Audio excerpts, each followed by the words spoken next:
Lecture de ce matin dans le livre de Jérémie, chapitre 20. 4 petits versets, versets 10 à 13. J'entends beaucoup de gens dire du mal de moi. Ils me surnomment « La terreur est partout ». Dénoncez-le, disent les uns. Oui, dénonçons-le, répètent les autres. Mes proches eux-mêmes guettent ma moindre erreur. Ils espèrent me prendre en défaut. Alors, disent-ils, nous le tiendrons et nous aurons notre vengeance. Mais le Seigneur est pour moi un héros puissant. Ce sont mes persécuteurs qui trébucheront.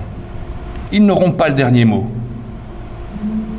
Humiliés d'avoir échoué, ils seront déshonorés pour toujours et personne ne l'oubliera. Car le Seigneur de l'univers sait reconnaître quand une personne pratique la justice. Il sait très bien ce qui le motive. Je t'ai confié ma cause. J'espère assister à ta revanche sur mes adversaires. Chantez pour le Seigneur, acclamez-le, car il a arraché le malheureux aux griffes des malfaiteurs. Seigneur, merci pour chacune des sœurs et chacun des frères que tu nous donnes d'avoir, de recevoir et avec qui nous cheminons. Rends nos cœurs disponibles pour que rayonne ta paix. Montre-nous toujours plus comment avancer ensemble et représenter ton amour avec nos faibles forces. Nous te remettons également l'offrande que nous t'adressons ce matin, qu'elle puisse servir ton projet d'amour, de grâce et de paix. Tu te montres accueillant à tous les humains et tu nous confies ta parole d'amour et de paix pour que nous la partagions avec tous.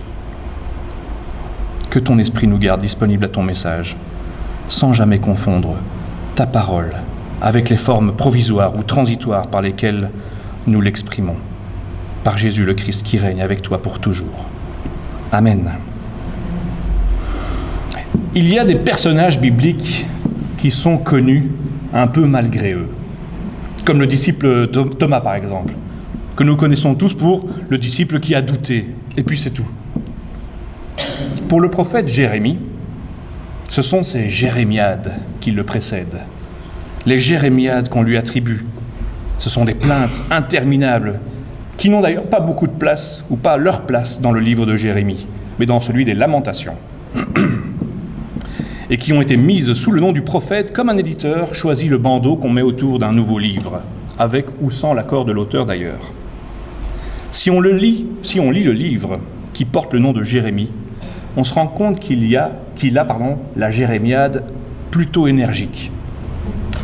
Il ne mâche pas ses mots, ni envers Dieu, ni envers les hommes. Un prophète, quoi. Jérémie est né dans une famille sacerdotale, donc une famille de prêtres, à Anathoth. Alors je ne sais pas si on voit bien sur la carte Anathoth. C'est écrit en tout petit, mais c'est à côté de Jérusalem, ou tout près. Il a exercé son activité prophétique pendant près d'une quarantaine d'années. Et cette époque, ces 40 années où il a pratiqué, furent particulièrement troublées. Je vais essayer d'en dresser un bref topo. Alors, profitant de l'affaiblissement de l'Assyrie, qui régnait sur le territoire du nord, le territoire qui est en vert ici, le roi Josias entreprit la restauration politique et religieuse du royaume de Juda, le royaume qui est en bas, en bleu. Il favorisa la réforme fondée sur le Deutéronome. Son œuvre fut brutalement interrompue par sa mort à Megiddo, dans le nord. On ne le voit pas sur la carte, mais c'est tout en haut. En 609, en moins 609, tout ce que je vous dis, c'est en moins, parce que je ne vais pas à chaque fois dire moins, mais voilà, en 609 avant Jésus-Christ.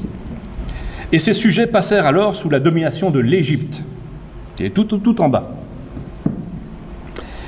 Celle-ci ayant été vaincue en 605 à la bataille de Carchemish par Nebuchadnezzar ou Nabuchodonosor, Jérusalem tomba sous l'obédience de Babylone. Le souverain du royaume de Juda était alors Joachim, un homme violent, un homme cruel, qui se révolta et entraîna Juda dans une aventure qui finit par la prise de la cité de David en 597, suivie d'une première déportation qui frappa surtout la cour, l'élite de la nation, dont le prophète Ézéchiel. Sédécias, le dernier roi de Juda, un être sans caractère particulier, chercha à son tour à se rendre indépendant sous la pression du parti nationaliste. Jérusalem fut bientôt occupée par les troupes babyloniennes. Sédécias va être châtié, le temple incendié, et une autre partie du peuple emmenée en captivité. Les Babyloniens établirent sur le pays conquis un gouverneur qui fut assassiné par les patriotes. Par crainte de représailles, un certain nombre de Judéens s'enfuirent alors en Égypte. Notre prophète Jérémie, il intervient déjà sous le règne de Josias, le premier dont j'ai cité, puisque sa vocation date de 626. Il poursuivit son activité avec des difficultés croissantes au temps de Joachim. Sous Sédécias, il fut emprisonné. Lors du siège de Jérusalem, il fut emprisonné lors du siège de Jérusalem et échappa de peu à la mort. Ces derniers oracles sont postérieurs à 587, donc après l'exil à Babylone, et ils auraient été prononcés sur le territoire égyptien où le prophète fut entraîné de force. Et c'est là sans doute qu'il disparut. Une légende tardive nous dit qu'il est mort en martyr.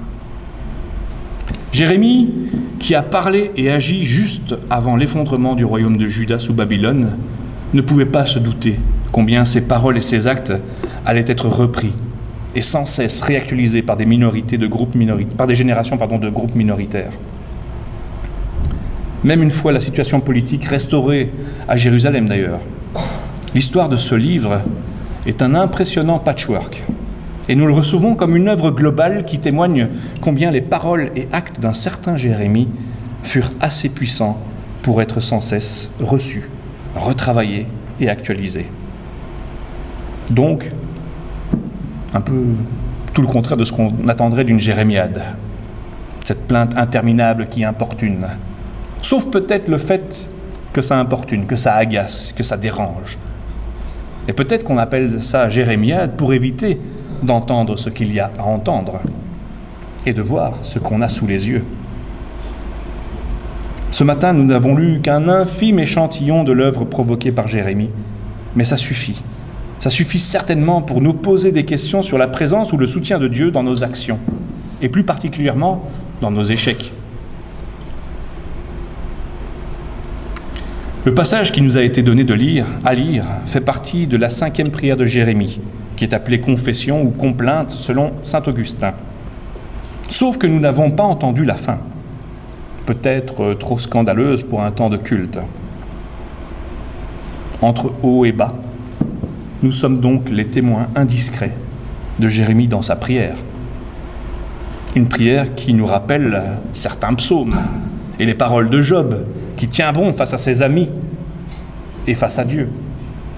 On n'a qu'un morceau de prière et on ne sait pas ce qui s'est passé avant. Or, une prière sort toujours d'un contexte, d'une situation personnelle ou même collective. Après cette prière, le prophète vient de subir une des multiples arrestations qu'il aura encore à subir. Libéré de sa garde à vue ou de son arrestation, le prophète n'a pas faibli et a riposté à l'inspecteur en chef de la maison du Seigneur nommé Pachour, et que Jérémie aimait surnommer Magor Massabib. Je vais quand même le traduire. Effroi de tous côtés. À qui Jérémie annonce toujours la chute de Jérusalem. Et plus personnellement, lui annonce son exil et sa mort en captivité. Jérémie fait penser à ces militants des droits humains qui persistent et qui résistent face aux autorités qui veulent les faire taire. L'ACAT, donc l'Action des chrétiens pour l'abolition de la torture, ou Amnesty International, aurait eu beaucoup de travail et d'appels des autorités à envoyer avec ce Jérémie. Jérémie a fait souvent l'expérience de l'humiliation par laquelle l'oppresseur veut faire fléchir la victime ou ceux qui seraient tentés de suivre son opinion. Mais l'humiliation, comme moyen d'intimidation, ne peut pas venir à bout d'un Jérémie. Car même s'il n'en peut plus de ne devoir annoncer que des ravages de la part de Dieu, même si la parole de Dieu l'expose sans cesse, ne pas la faire sortir est pire encore pour lui, car c'est un feu qui le dévore et qui est enfermé dans son corps, dans son cœur et dans ses os.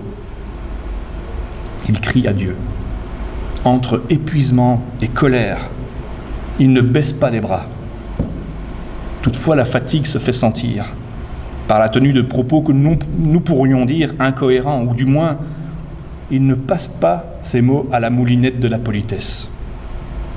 Jérémie ne se gêne pas quand il dit à Dieu au verset 7 « Tu m'as séduit et je me suis laissé prendre. Tu m'as forcé la main, tu as gagné. À longueur de journée, on rit de moi, tous se moquent de moi. En un mot, tu m'as abusé. » Les mots qu'il utilise sont crus, comme ceux d'un viol. Tu m'as séduit. Je me suis laissé prendre. Tu m'as forcé la main. Là, Jérémie ressemble à Job, de qui Dieu dira pourtant « Mon serviteur Job a bien parlé ». Donc face à l'échec et à l'épuisement, à la peur dans nos vies, dans nos missions, il n'y a probablement pas trop de honte à avoir de nous lâcher dans la prière, de ne pas chercher à faire joli.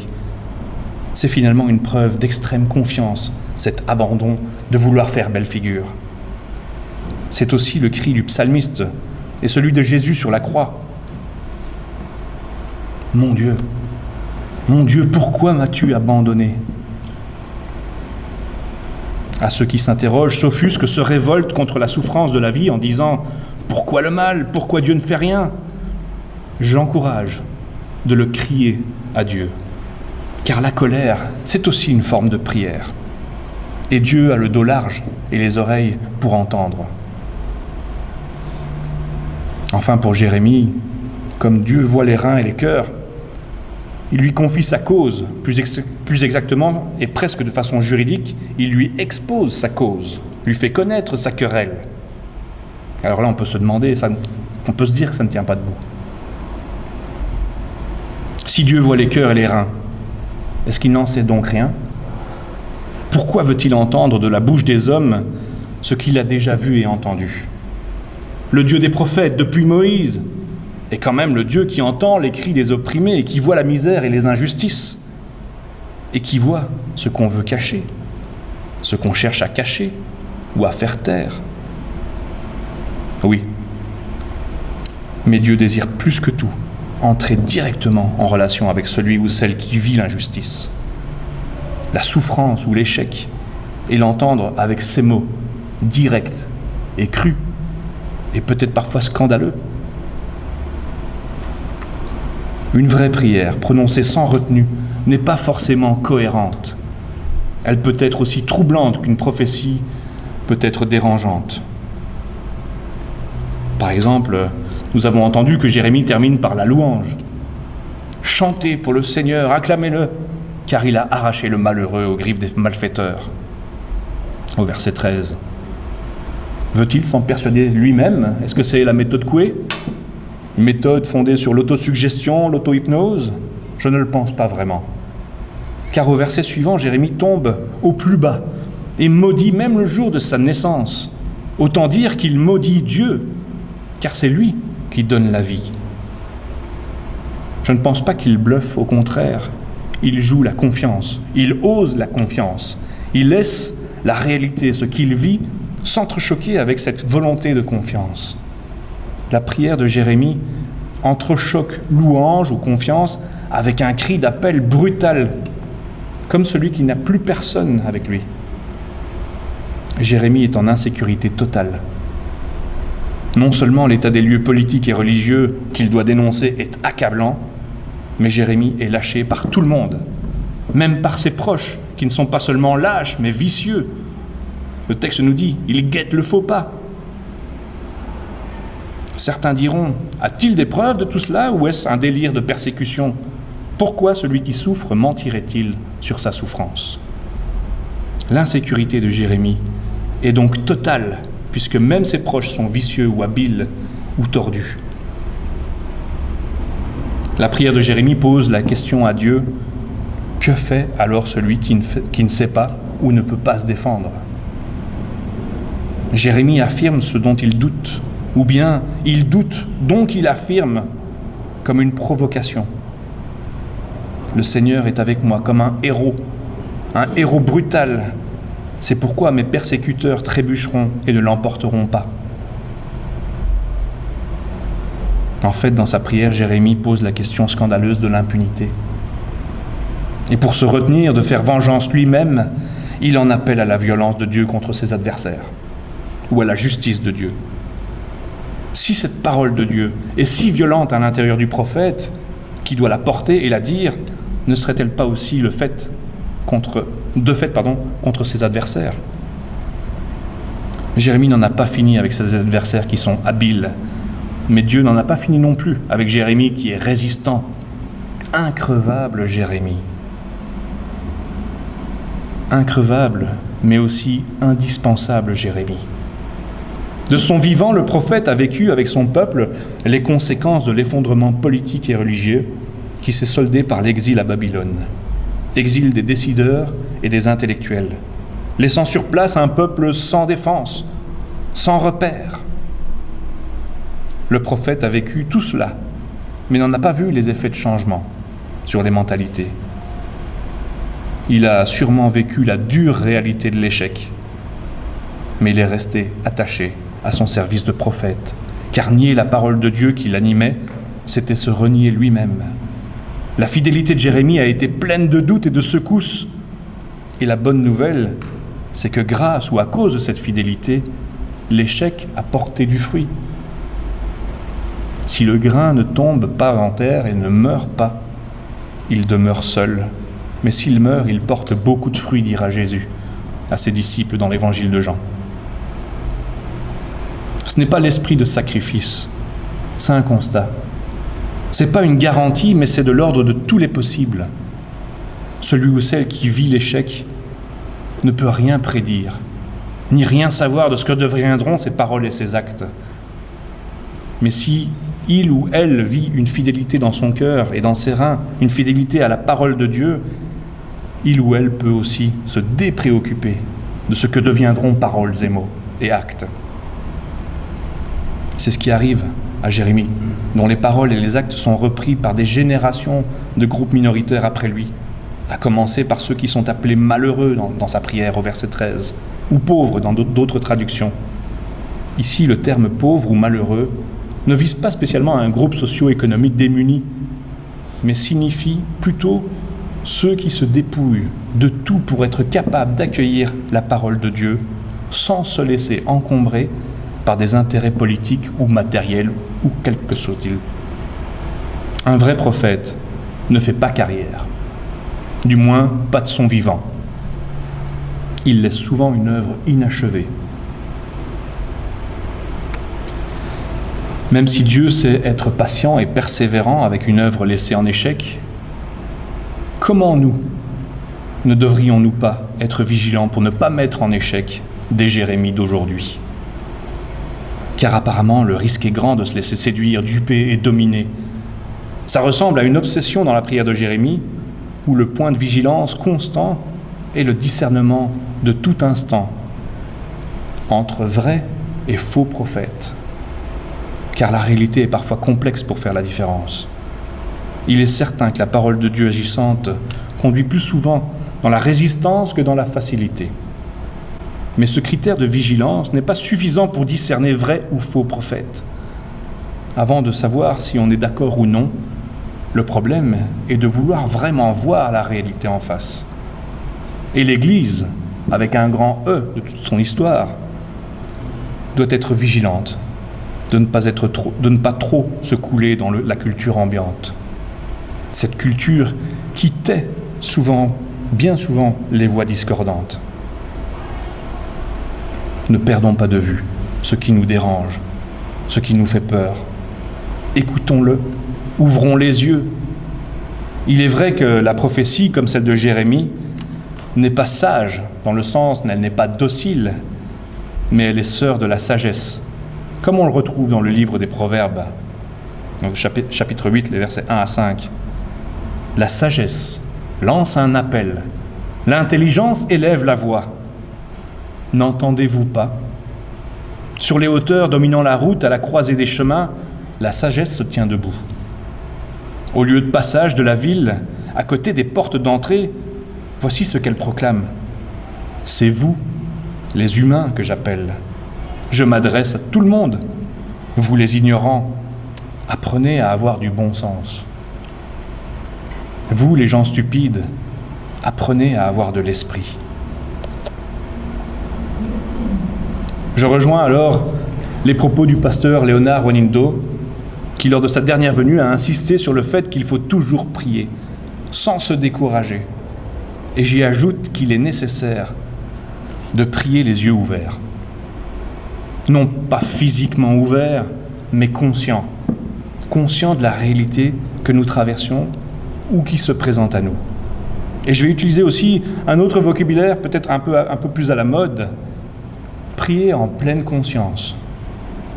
Voilà l'invitation qui nous est lancée par la lecture de la prière du prophète Jérémie, par un morceau de la prière du prophète de Jérémie. Et je pense, au vu de notre actualité, qu'il y a suffisamment de sujets révoltants, inquiétants, que pour nous permettre de vider notre sac dans la prière. Amen pour aujourd'hui.